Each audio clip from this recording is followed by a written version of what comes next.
আসসালামু আলাইকুম। সমগ্র জাতি সম্ভবত আরো একটি জাতীয় নাটকের মুখোমুখি হতে যাচ্ছে এবং এই নাটকটি নিঃসন্দেহে বেশ উপভোগ্য হবে। তার কারণ এর মধ্যে তার নানান ধরনের লক্ষণ আমরা দেখতে পাচ্ছি। প্রধান উপদেষ্টা নাকি আগামী 4 থেকে 5 দিনের মধ্যে নির্বাচনের তারিখ ঘোষণা করবেন, নির্বাচনের কর্মসূচি ঘোষণা করবেন এবং এটি নিয়ে চারিদিকে একটা হই হই রব পড়ে গেছে। সারা দেশের যত অনলাইন পোর্টাল আছে, গণমাধ্যম আছে, এমনকি কোনো কোনো ইলেকট্রনিক গণমাধ্যম, সবকিছুতে এটি হেডলাইন আকারে এসেছে। খবরটি কিভাবে এলো? শনিবার প্রধান উপদেষ্টার সঙ্গে রাষ্ট্রীয় অতিথি ভবন যমুনাতে বেশ কয়েকটি রাজনৈতিক দলের বৈঠক ছিল। সেই বৈঠকে যে দলগুলো অংশ নিয়েছিল তার মধ্যে অন্যতম জাতীয় পার্টির কাজী জাফর অংশের যিনি চেয়ারম্যান মোস্তফা জামাল হায়দার, তিনি গণমাধ্যমকে জানিয়েছেন যে তাদের সঙ্গে আলোচনার সময় প্রধান উপদেষ্টা জানিয়েছেন যে 4-5 দিনের মধ্যে নির্বাচনের তারিখ ঘোষণা দেওয়া হবে। আরো অনেকেই এই তথ্যটি গণমাধ্যমকে জানিয়েছে। কে কে জানিয়েছেন? যেমন National People's Party chairman doctor Fariduzzaman Farhad, Jamiat-e Ulama-e Islam বাংলাদেশের মহাসচিব মঞ্জুরুল ইসলাম আফেন্দি, এনডিএম এর চেয়ারম্যান ববি হাজ্জাজ। তার মানে এতগুলো মানুষ যখন বলছেন, তখন প্রধান উপদেষ্টা নির্বাচনের তারিখ ঘোষণা দিবেন আমরা ধরে নিতে পারি। সত্যি সত্যি হয়তো ঘোষণা দিবেন, পরে কি হবে আমরা জানি না। কিন্তু প্রশ্ন হচ্ছে যে এত বড় একটা আয়োজন হতে যাচ্ছে, প্রধান উপদেষ্টার মাননীয় প্রেস সচিব মিস্টার শফিকুল আলম কোথায়? তার তো এই আয়োজন নিয়ে সবার আগে সংবাদ সম্মেলন করে ফাটিয়ে দেওয়ার কথা, তিনি কেন নেই?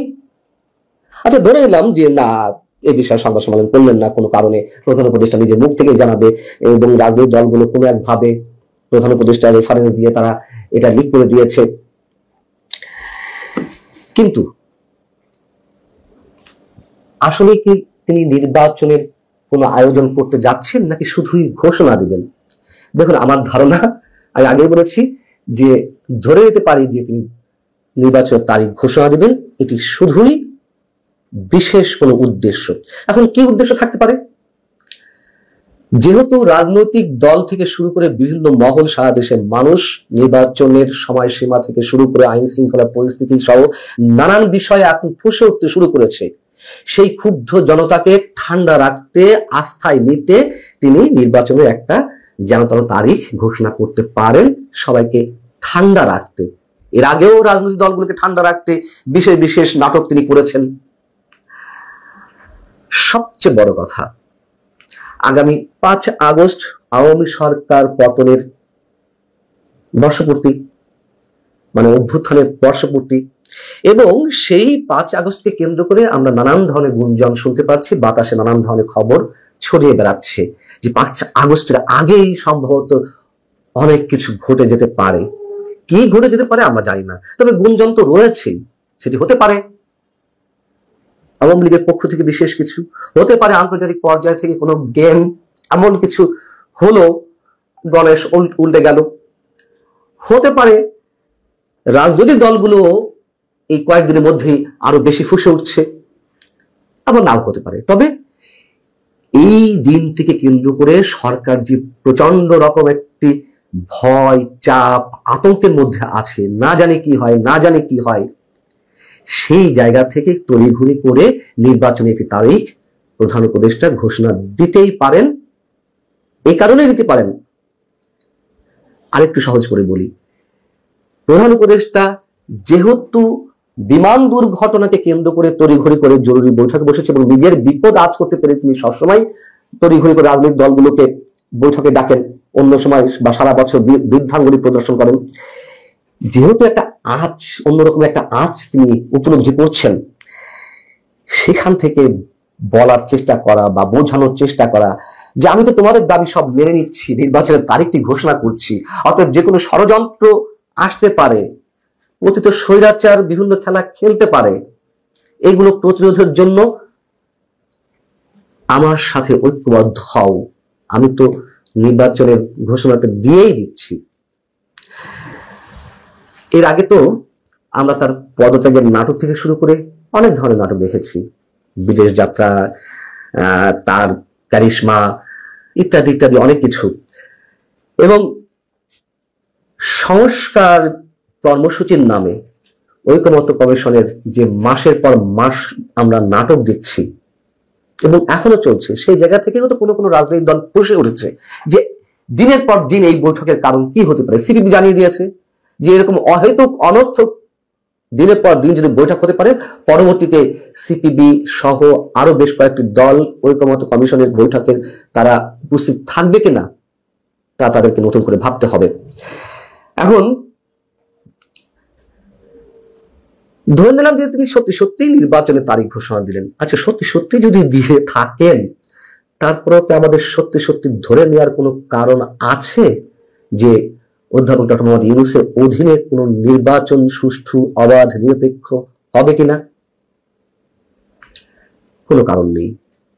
যদি কারণ থেকেই থাকে এটি মনে করার, তাহলে যে গত 1 বছর ধরে দেশের সব কিছু যে ওলট পালট করে দেওয়া, ইতিহাসের খোল নলচে বদলে দেওয়ার যে অপচেষ্টা, প্রশাসনের সব কিছু আমূল পরিবর্তনের পথে নিয়ে যাওয়া, এগুলো কি এমনি এমনি হয়েছে? এবং এনসিপি কে, জাতীয় নাগরিক পার্টিকে যে বিশেষ সরকারি পৃষ্ঠপোষকতায় হৃষ্টপুষ্ট করে তোলা, এগুলো কি এমনি এমনি করা সবকিছু? নিশ্চয়ই না, এটি মনে করার কোনো কারণ নেই। বরং বরাবর যা বলে আসছি তাই হবে। দেশে আরো বেশি পরিমাণ অস্থিরতা সৃষ্টি করা হবে, আইন শৃঙ্খলা পরিস্থিতির অবনতি ঘটানো হবে, যেভাবেই হোক নানান ডিজাইন এগুলো করা হবে। এবং নির্বাচনের তারিখ ঘোষণা করা হলেও সেইগুলোকে অজুহাতে নিয়ে বলা হবে নির্বাচনের তারিখ, নির্বাচন করার পরিবেশ তো আসলে নেই, কিভাবে আমি নির্বাচন দিতে পারি? তার কারণ এরই মধ্যে এই কথাগুলো যে আমরা অনেক আগে থেকেই আশঙ্কাগুলো প্রকাশ করে আসছি, তার তো প্রতিধ্বনি আমরা শুনতে পেয়েছি। জামায়াতের আমির বললেন যে এই পরিবেশে কি সে নির্বাচন? যখন মিরপুরের সামনে বর্বরচিত হত্যাকাণ্ডটি সংঘটিত হলো, যখন গোপালগঞ্জে রণক্ষেত্র তৈরি করা হলো, সেক্ষেত্রে আমরা এনসিপির মুখ থেকে শুনেছি এই পরিবেশে আবার কিসের নির্বাচন? আস্তে আস্তে খোদ প্রধান উপদেষ্টার মুখ থেকেও আমরা এই কথা শুনতে পেয়েছি অন্য কারোর রেফারেন্সে। যেমন এলডিপির সভাপতি শাহাদাত হোসেন সেলিম, তিনি গত কয়েকদিন আগে, মানে 2-3 দিন আগে কোন একটি টেলিভিশন টক শোতে বলছিলেন যে প্রধান উপদেষ্টা তাদের সঙ্গে বৈঠকের সময় বলেছেন দেশের যে অবস্থা, এর মধ্যে নির্বাচন কি করে হয়। বুঝলাম, তার 2-3 দিন পর এসে আমরা জানতে পারছি 4-5 দিনের মধ্যে নির্বাচনের তারিখ ঘোষণা করা হবে। আর সবশেষ সেই প্রশ্নটা আবারও তুলি, যদি নির্বাচন অনুষ্ঠিত হয়েও থাকে, মানে সত্যি সত্যি ডক্টর মোহাম্মদ ইউনূস চৌধুরী নির্বাচন করার কোনো পরিকল্পনা করে থাকেন, সে নির্বাচন আদৌ সুষ্ঠু হবে কিনা, সে প্রশ্ন অনেক আগে থেকেই উঠেছে, এখনো উঠছে। এবং এনসিপি কে রাষ্ট্রীয় মর্যাদায়, রাষ্ট্রীয় সকল বাহিনীর সহযোগিতায় যেভাবে প্রোটোকল দেওয়া হচ্ছে সবকিছুতে, যাতে তিনি কতটা নিরপেক্ষ এগুলো বলা আর না বলা, বিশ্লেষণ করা আমার মনে হয় সময়ের অপচয় মাত্র, আর কিছু নয়। তবে নাটক হবে, নাটক আমরা দেখব, এবং রাজনৈতিক দলগুলো ঘোল খাওয়ার জন্য প্রস্তুত আছে। শুনতে খারাপ শোনা যেতে পারে, আমার কাছে এমনটি মনে হচ্ছে। যারা 3 দিন আগে স্লোগান দেয় গাছের ডালে কাওয়া তারেক রহমান উমু, যারা স্লোগান দেয় আমার ভাইয়ের রক্তে লাল তারেক রহমান উমুকের লাল, যারা নোয়াখালীতে, চিটাগাঙ্গে, কক্সবাজারে মিটিং করিয়া বৃষ্টি পুষ্টি স্লোগান দেয় আমাদের নেতা নেত্রীদের নামে, শহীদ জিয়াউর রহমানের ছবি যারা পদদলিত করে, তারেক রহমান খালেদের ছবি, তাদের সাথে দেখে গিয়া বসে বসে হাসা হাসা কথা, এর নাম যদি রাজনীতি হয়, এই রাজনীতি আমি করি না। জাতীয়তাবাদী শক্তি একটা রাজনীতি হতে হবে, যে রাজনীতির স্লোগান হবে তোমার আমার ঠিকানা পত্তা মেঘনা যোগ, তুমি কে আমি কে বাঙালি, এই স্লোগানটা থাকতে হবে এই দেশে। যদি জোর করে আটকানো হয় তাহলে এই দেশ সাম্প্রদায়িক শক্তির হাতে চলে যাবে। যারা বলতেছে যে আওয়ামী লীগ যাতে কোনোদিনই না আসতে পারে, ঠিক আছে, কিন্তু অন্য কোনো কিছু হইতে পারবে না, তাইলে আসবে রাজাকাররা, এই কথাটা বলে দিলাম। এই দেশে মুক্তিযুদ্ধের পলিটিক্স না আসলে এই দেশে 30 লক্ষ লোকের রক্ত বৃথা যাবে, এই দেশ বাঙালি জাতি বেঈমান হিসেবে ইতিহাসে প্রতিষ্ঠিত হবে। মুক্তিযুদ্ধের রাজনীতি আসবে, আমি করে দিলাম কথাটা আপনাকে। আমাকে বাইরে ফেলতে পারে, এখনো বাইরে গুলি করে মারে ফেলতে পারে, কিন্তু মুক্তিযুদ্ধের রাজনীতি কিন্তু আসবে, আমি করে গেলাম কথাটা। আমন্ত্রণ জানাচ্ছি প্রিয় দর্শক, মানচিত্র নিয়মিত আয়োজন কথোপকথনে বর্তমানে বাংলাদেশে যে রাজনৈতিক উথাল পাথাল একটি সময় আমরা অতিক্রম করছি, সেই সময়টিতে দাঁড়িয়ে খোদ রাজনৈতিক দলগুলো তার সঠিক ভূমিকাটি পালন করতে পারছে কিনা সেই প্রশ্ন এখন উঠতে শুরু করেছে। এই বিষয়ে আমরা আলোচনা করবো। এই বিষয়ে আলোচনার জন্য আমাদের সঙ্গে আজকে যুক্ত রয়েছেন বিএনপি চেয়ারপারসনের উপদেষ্টা মুক্তিযোদ্ধা অ্যাডভোকেট ফজলুর রহমান। অ্যাডভোকেট ফজলুর রহমান, আপনাকে আমরা স্বাগত জানাচ্ছি আমাদের অনুষ্ঠানে। যে কথা ভূমিকাতে বলছিলাম সে বিষয়ে আপনার কাছ থেকে জানতে চাচ্ছি, রাজনৈতিক দলগুলো তাদের ভূমিকাটি মানুষের জন্য, সমাজের জন্য এই মুহূর্তে সঠিকভাবে পালন করছে কিনা। একজন বর্ষিয়ান রাজনীতিবিদ হিসেবে, একজন সাবেক সংসদ সদস্য হিসেবে আপনার মন্তব্যটি কি? আপনাকে অসংখ্য ধন্যবাদ। আপনি আমাকে যে প্রশ্নটি করেছেন তার আগে আমি জনগণকে সালাম দিচ্ছি, আসসালামু আলাইকুম। এখানে রাজনৈতিক দল আমার মতো করে বলবো না, রাজনৈতিক দলের যে সংজ্ঞা আছে পলিটিক্যাল সায়েন্সে, সেই সংজ্ঞা অনুযায়ী একটা দেশের একটা বিপর্যস্ত অবস্থায় অথবা বিপদগ্রস্ত অবস্থায় একটা রাজনৈতিক দল যে ভূমিকা পালন করা দরকার, সেই ভূমিকা পালন করার মতো কোন ধরনের যোগ্যতা, ইচ্ছা আমি রাজনৈতিক দলগুলোর মধ্যে দেখছি না। এই রাজনৈতিক দলগুলো মূলত বর্তমান সরকারের ইচ্ছাকে প্রতিষ্ঠিত করার জন্য অথবা দেশে তার ইচ্ছাকে প্রতিফলিত করার জন্য এই সরকারকে বিভিন্নভাবে সহযোগিতা করছে। অথচ এই সরকার এই রাজনৈতিক দলগুলোকে মনে করছে তারা হলো তাদের সাইকোফ্যান। সাইকোফ্যান মানে হলো, খুব ভালো বাংলায় বললে মনে হয় বসঙ্গত, আর যদি একটু আরেকটু বাংলা বলি তাহলে বলা হয় চামচা। চামচা মানে হলো সরকার তার কাজ নীরবে নিবৃতে অথবা প্রকাশ্যে বাস্তবায়িত করার জন্য 1 বছর যাবৎ করে যাচ্ছে। তার কাজটা কি? তার কাজটা হলো জাতীয় এবং আন্তর্জাতিক ভাবে যাদের সহযোগিতায় তারা ক্ষমতা এসেছে, বিশেষ করে জনাব অধ্যাপক মোহাম্মদ ইউনূস সাহেব যে শর্তে আন্তর্জাতিক শক্তির ক্রিয়ানক হিসাবে কাজ করার জন্য ক্ষমতায় এসেছেন, সেই কাজ কিন্তু তিনি সঠিকভাবেই করে যাচ্ছেন। রাজনৈতিক দলগুলো হয়ে গেছে এখানে সুম্মুন বুকমুন উমিউন ফাহিউম লায়ারজিউন। তারা চোখ থাকতে দেখে না, কান থাকতে শুনে না, মন থাকতে বুঝে না, এইরকম একটা ভাব শুধু আছে যে আমাদেরকে একটু যদি খালি ডাক দেয়, না আসো আসো, এমনি দৌড়ায় গিয়া তার উপরে পড়বো এবং তার মতো করে আমরা শেষ পর্যন্ত কথা বলবো। যদি কোনো কথা ইউনূস সাহেব না শুনতে চায়, তাদেরকে মনে কষ্ট দেয়, তখন বাইরে আইসা কিছু সমালোচনা করব, সমালোচনা করার পরে আবার ডাকবে, আসো আসো তোমাদের জন্য আমি সিন্নি সালাত রাখছি, আইসা বৈশাখ কথাবার্তা বলে দাও। এবং সবচেয়ে দুর্ভাগ্যজনক হলো এইখানে যে দলটি মূল একমাত্র দল মানুষের কাছে, মানুষ যে দলটির প্রতি আশা করে আসে, সেই দলটির নাম হলো বিএনপি বা বাংলাদেশ জাতীয়তাবাদী দল। সেই দলটি এখন আমার মতে খুব সঠিক ভূমিকা পালন করছে বলে আমি মনে করি না। কেন মনে করি না? সেই দলটির মধ্যে ডাক দেওয়ার সঙ্গে সঙ্গে দৌড়ায় মহাসচিব থেকে ধরে স্থায়ী কমিটির সদস্যরা গিয়া বসে কাদের সঙ্গে? যাদের এখন পর্যন্ত রেজিস্ট্রেশন হয়নি। এইসব শিশু বাচ্চারা 500 মিললে ফজলুর রহমানের মতো একজনের ভোট পাবে না। 500। আমি আল্লাহর রহমতে যে ভোটটা আমার এলাকাতে পাবো, এরা 500 মিললে এই ভোটটা, কারণ 500 মিললে এরা 5 লাখ ভোট পাইতে পারে, 1000 করে পায়, 1000 করে পাবেন।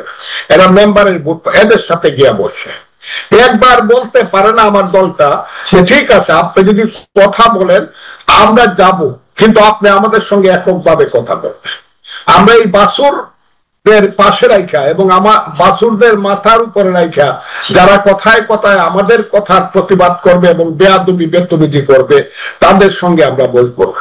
এই কথাটা বলার মতো কারেজ আমার দলের আছে কিনা এটা আমি জানি না, এবং আমার দল এই কাজটা করে এই যে ইউনূস সাহেব ডাক দিলেই যায়, গিয়া এদের সাথে বসে, যারা 4 দিন আগে স্লোগান দেয় 1 2 3 4, যারা 3 দিন আগে স্লোগান দেয় গাছের ডালে কাওয়া তারেক রহমান উমু, যারা স্লোগান দেয় আমার ভাইয়ের রক্তে লাল তারেক রহমান উমুকের আল, এইগুলা যারা স্লোগান দেয়, তাদের যারা নোয়াখালীতে চিটাগাঙ্গে কক্সবাজারে মিটিং করিয়া বৃষ্টি কুশ্রী স্লোগান দেয় আমাদের নেতা নেত্রীদের নামে, শহীদ জিয়াউর রহমানের ছবি যারা পদদলিত করে, তারেক রহমান খালেদের ছবি, তাদের সাথে দেখে গিয়া বসে বসে হাসা হাসা কথা, এর নাম যদি রাজনীতি হয়, এই রাজনীতি আমি করি না। যারা মনে করছে প্রত্যেক দেশে একটা প্রিন্সিপাল কন্ট্রাডিকশন থাকে, যে দেশে সংগ্রাম হয়, যুদ্ধ হয়, প্রিন্সিপাল কন্ট্রাডিকশন। যেমন 71-এ প্রিন্সিপাল কন্ট্রাডিকশন ছিল এই দেশ স্বাধীন হবে না, পাকিস্তানি থেকে যাবে, মুক্তিযুদ্ধ সফল হবে, সঠিক আছে সফল হবে না মুক্তিযুদ্ধ পরাজিত। This was the contradiction, principal contradiction. আমার দল এখন মনে করতেছে কিনা আমি জানি না, যে ইলেকশন হবে কি হবে না, এটা হলো প্রিন্সিপাল কন্ট্রাডিকশন।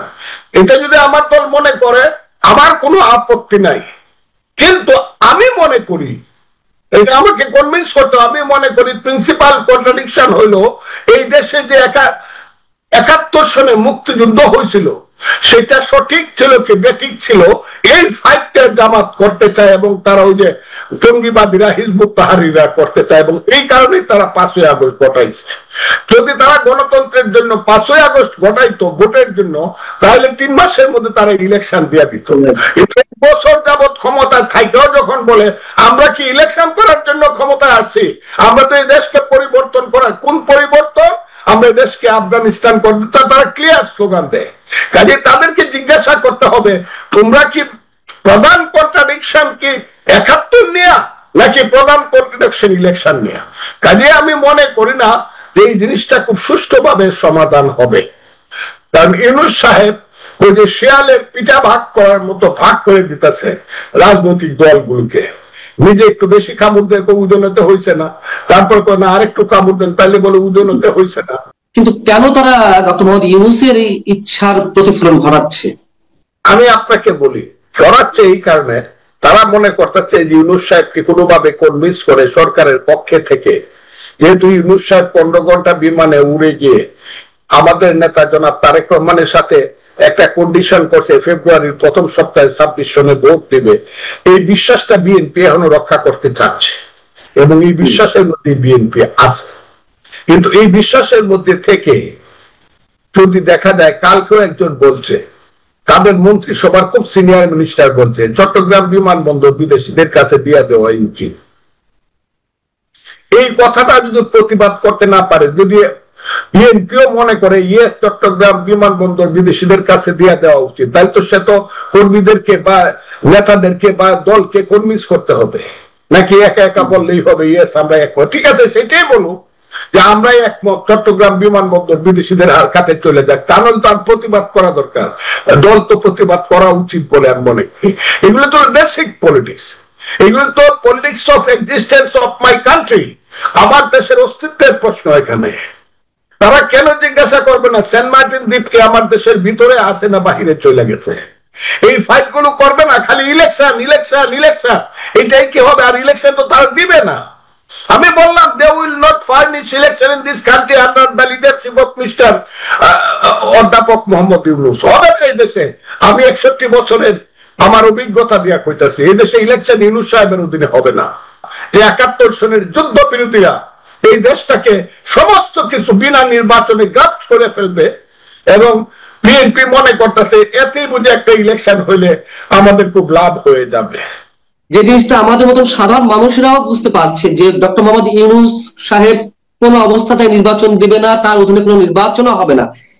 এই জিনিসটি আপনার দল এত পুরাতন এবং অভিজ্ঞ একটি রাজনৈতিক দল, তারা কেন এটি বুঝতে পারছে না? তারা কেন সেই নির্বাচনের জন্য সর্বান্তকরণের চাপটি প্রয়োগ করতে পারছে না? এই দলটা অনেক বড়, তো এই দলের সিদ্ধান্তটা একটু ধীরে, এবং সেই সিদ্ধান্তটা ধীরে হওয়ার কারণেই বুঝতে পারছে না, আমি বলবো না, হয়তো বা বুঝবে বা বুঝেছে, হয়তো বা স্টেপও নিবে, কিন্তু নিচ্ছে না। কিন্তু সময় যদি ফুরিয়ে যায়, সময় গেলে সাধন হবে না। এইটা হলো শুদ্ধ গান। আরেকটা হইল যে ওই যে কয় থাকতে ক্ষুধা প্রেম সুধা পান করো রে পাগলাবো, দিন গেলে দিন আন পাবে না ভাটায় যদি লয় যৌব। আমি বিএনপি বা আমার দল বা আমাদের যারা প্রগতিশীল দল আছে এরা করে কি, এরা কি করে? কমিউনিস্ট পার্টি পঞ্চ পার্টি, যে পঞ্চ পাণ্ডবের যে দল, কি দল বলে এটাকে? পঞ্চ পাণ্ডবের মান্না সাহেবদের নেতৃত্বে যে পঞ্চ পাণ্ডব, নাগরিক ঐক্য, নাগরিক ঐক্য এবং 5টা মিলে কিন্তু একটা নাম আছে। এটা তারা কি করে? বাম গণতান্ত্রিক জোট, এরকম একটা আছে। তারা চুপ হয়ে গেল কেন? কি পাওয়ার?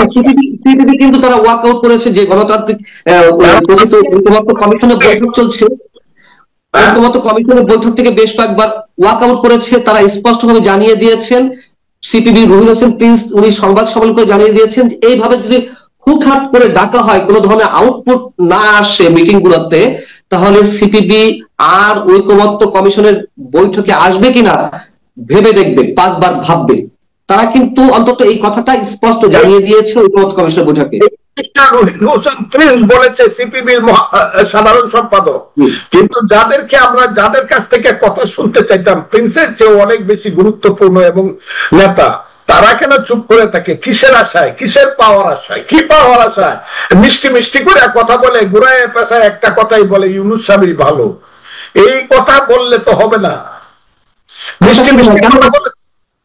আপনার কি মনে হয় তারা কেন কেন খোলামেলা হয়ে এখনো বলছে না? দেখেন, কবিরা কিন্তু আগেই কয়ে গেছে, ধন্য আশা কুহুকিনি তোমারও মায়া। কবিরা কিন্তু ধন্য আশা করতেছে যে কেউ না কেউ মায়া করবে। এই কারণে তারা কথা কই, আমার মান্না সাহেব দুনায়েত সাকিবের ওই যে আমার কি ভাই, ওই যে ওয়ার্কার্স পার্টি, বিপ্লবী ওয়ার্কার্স পার্টি সাইফুল হক, ওয়ার্কার্স পার্টির ভাই কোথায়? এত স্পষ্ট কথা বলতো, এখন কেন কথাগুলো অস্পষ্ট অস্পষ্ট লাগে? এখন কেন ঘুরায় পেঁচায় তথ্য দেয়া কথা কয়? তারা কথা বলে না কেন সুস্পষ্ট কথা? বিএনপি যে কথা বলবে না। তবে এই মধ্যে কিন্তু ডক্টর মোহাম্মদ ইউনূসের পদত্যাগের দাবি উঠতে শুরু করেছে আনুষ্ঠানিকভাবে গণতান্ত্রিক বাম ঐক্য তারা কিন্তু সংবাদ সম্মেলন করে ডক্টর মোহাম্মদ ইউনূসের পদত্যাগ দাবি করছে। দাবি করছে তো পদত্যাগের জন্য রাস্তায় নামা, ইউনূস সাহেব এই দেশকে ধ্বংস করে দিবে। এই দেশের মন্ত্রিত্বে আর বিরোধী দলগুলা মনে হয় যেন নববধূর মতো লাল ঘুমটা মাথায় দিয়ে চুপ করে থাকে, শ্বশুর যদি শুনে ফেলে তার কণ্ঠ। এরকম একটা দল পেশ হইতে পারে নাকি? এখন বলবে এখন ইলেকশন দিবেন, ইলেকশন দিয়ে আপনি যান, আমরা রাজনীতিবিদরা দেখবো দেশ কি করা যায়। দেশটা রাজনীতিবিদরা চালাবে, ভালো অথবা মন্দ চেষ্টা চালাবে রাজনীতিবিদরা। ওইরা না এনজিওর কর্মীরা না, এগুলা বলতে চাই না, আমি অনেক বলছি এগুলা। ওই যে হাসে হাসে কথা বলে রাজাকার আলবদরের মেয়ে ছেলেরা, এগুলো ভালো লাগে না, ভালো লাগে না। এখানে এমন লোক আছে খুব গুরুত্বপূর্ণ যে 8 সালে ইলেকশন করে 320 ভোট পাইছে। ওই ঢাকারই মুন্সিগঞ্জের একটা সিটে অনলি 320টা ভোট পাইছে পার্লামেন্ট ইলেকশন করিয়া। এরা এখন বিশ্ববিখ্যাত নেতা এই সরকারে। মেম্বারই পাস করতে পারবো না, সে বলে 300 সিট পাইবো এনসিপি। এইসব কথা শোনার জন্য এখানে বসে আছি নাকি? এইসব কিছু শোনার জন্য যুদ্ধ করছিলাম? এইসব ফালতু ফাত্রা ছেলেদের কথা শোনার জন্য, চক্রান্তকারীদের কথা শোনার জন্য, এইসব রাজাকার আলবদরের পার্টি জামাতদের এই দেশটাকে গ্রাস করার জন্য যুদ্ধ করছিলাম নাকি? আর বিএনপি চুপচাপ চুপচাপ কথা বলে একটা ইলেকশন দেন, একটা ইলেকশন দেন, দেখি তো ইলেকশনটা দেয় কিনা। দিলে 100 বার সালাম করবো বিএনপি নেতাদেরকে। যে দিন ইলেকশন দেওয়ার কথা ফেব্রুয়ারি মাসের প্রথম সপ্তাহে যদি ইলেকশন দেয়, বিএনপি আমার সিনিয়র নেতাদেরকে গিয়ে 100 বার সালাম করবো, মানে 100 বার। আমি একটু জানতে চাচ্ছিলাম একবার ফজলুর রহমান, মানে এখন সরকারের বিরুদ্ধে কথা বললেই ফ্যাসিবাদের দোষর ট্যাগ লাগিয়ে দেওয়া হয়, অথবা মানুষ মনে করে, মানে তারা মনে করে যে আওয়ামী লীগের পক্ষে কথা বলা হচ্ছে। কিন্তু এই যে আওয়ামী লীগের বিরুদ্ধে তারা এই কথিত ফ্যাসিবাদ বিরোধী ঐক্য গড়তে গিয়ে নিজেরাই যে ফ্যাসিবাদী হয়ে উঠছে, এই কথা যেমন অনেকে বলছেন, ঠিক এই জায়গাটিতে এসে সেই আওয়ামী লীগকে প্রতিরোধের নাম করতে গিয়ে আপনি যেটা প্রথমে বলছিলেন তার সাথে অনেকখানি মিলে যায় যে এই সরকারের সব ধরনের অপকর্মকে সমর্থন দিয়ে দেওয়া হচ্ছে। এতে করে কি আসলেই আওয়ামী লীগকে ঠেকানো সম্ভব? আমি আপনাকে একটু ক্লিয়ার বলি, আজকে প্রথম আলোটা দেখেন, দেখবেন একটা সাক্ষাৎকারে আমাদের মহাসচিব জনাব মির্জা ফখরুল ইসলাম আলমগীর বলছে দেশে দক্ষিণপন্থী রাজনীতির উত্থান ঘটেছে। আপনি দেখে থাকেন।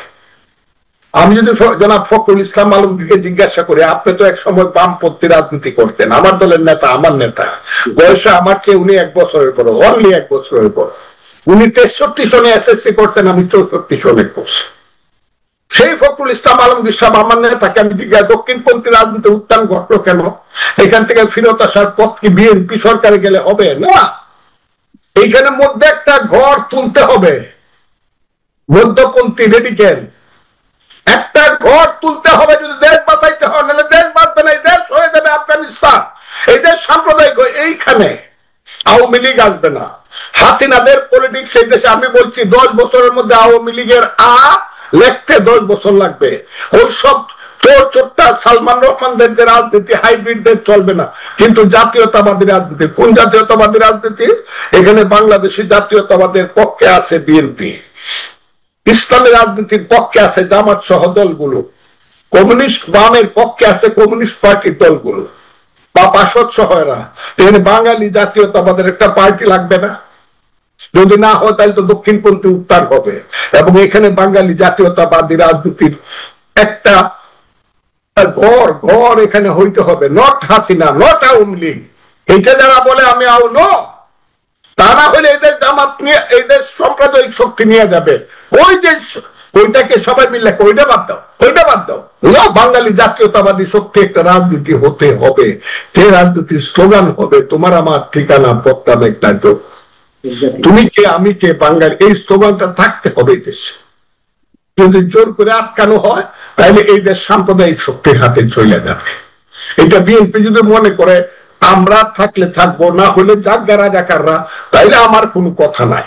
কিন্তু যদি মনে করে আমরা থাকবো আর আমরা না থাকলে আরেকটা জাতীয়তাবাদী শক্তি, ভালো শক্তি নয়, হাসিনার আন্ডারে 15 বছরের যে শক্তি, সেটা আমি বলছি না, একটা ভালো শক্তি থাকবে, তাহলে বাঙালি জাতীয়তাবাদী রাজনীতি যার স্লোগান হবে তোমার আমার ঠিকানা পদ্মা মেঘনা যমুনা, তুমি কে আমি কে বাঙালি, বাঙালি স্লোগানটা থাকবে। না হলে এখানে দক্ষিণপন্থী রাজনীতির উত্থান ঘটবেই জনাব ফখরুল ইসলাম আলমগীর। ধরে নিতে পারি যে আওয়ামী লীগ ঠেকানোর নামে প্রকারান্তরে সাম্প্রদায়িক শক্তির উত্থানই ঘটছে। যারা বলতেছে যে আওয়ামী লীগ যাতে কোনোদিনই না আসতে পারে, ঠিক আছে, কিন্তু অন্য কোনো কিছু হইতে পারবে না, তাইলে আসবে রাজাকাররা, এই কথাটা বলে দিলাম। এবং বিএনপিতে যারা ওই যে কথা বলে না, যারা মুক্তিযোদ্ধা আছে, বীরুত্তম, বীর বিক্রমরা, এদেরকে বলবো এই তোরা তওবা কর, কেন তোরা অস্ত্র নিয়ে যুদ্ধ করছিলে। এই দিনটা কিন্তু আসবে, আমি বলে দিলাম, এবং আসতেছে। যদি এখানে রাজনীতিতে বাঙালি জাতীয়তাবাদী শক্তি, আমি আবারও বলছি, no Hasina, no hybrid, no স্বৈরাচার, নো ফ্যাসিস্ট, কিন্তু ভালো মানুষের যদি রাজনীতি না থাকে তাইলে এই দেশে এসছে। কিন্তু রাজনীতি দেশে আসবে, প্রগতিশীল গণতান্ত্রিক রেডিক্যাল মুক্তিযুদ্ধের পলিটিক্স এই দেশে আসবে। এই দেশে মুক্তিযুদ্ধের পলিটিক্স না আসলে এই দেশে 30 লক্ষ লোকের রক্ত বৃথা যাবে। এই দেশ বাঙালি জাতি বেঈমান হিসেবে ইতিহাসে প্রতিষ্ঠিত হবে। মুক্তিযুদ্ধের রাজনীতি আসবে, আমি করে দিলাম কথাটা আপনাকে। আমাকে মারে ফেলতে পারে, এখনো বাইরে হলে গুলি করে মারে ফেলতে পারে, কিন্তু মুক্তিযুদ্ধের রাজনীতি কিন্তু আসবে, আমি করে গেলাম কথাটা। সেই রাজনীতি খুব দ্রুত আসবে, সময়ের বাইরে কোনো কিছুই হয় না, সময়ের ভিতরেই আসবে। সে রাজনীতি আসবে, কারণ আমি আশাবাদী শুধু না, আমি অভিজ্ঞ মানুষ, 61 বছর যাবত রাজনীতি করি, যেটা বাংলাদেশে এখন আর কেউ নাই। 2-3 জন যারা আছে, কেউ মরে গেছে, আর কেউ জেলে আছে। আমার চেয়ে বেশি রাজনীতি করা মানুষ, 61 বছর রাজনীতি করা মানুষ বাংলাদেশে। আমি direct politics, it's a continuous process of politics in my life. একদিনের জন্য রেস্ট নেই না, 61 বছর পলিটিক্স করছি। আমি বললাম পলিটিক্স আসবে, এবং সেটা মুক্তিযুদ্ধের পলিটিক্স। একটা পলিটিক্স থাকবে, সেটা হইলো ইসলামের নামে যদি তারা মডার্ন পলিটিক্স করে, তারা যদি রিয়েল পলিটিক্স করে, সেই পলিটিক্সটাও থাকবে। আর যদি সাম্প্রদায়িক পলিটিক্স করে, তাইলে এই দেশ সারা জীবন গন্ডগোল থাকবে।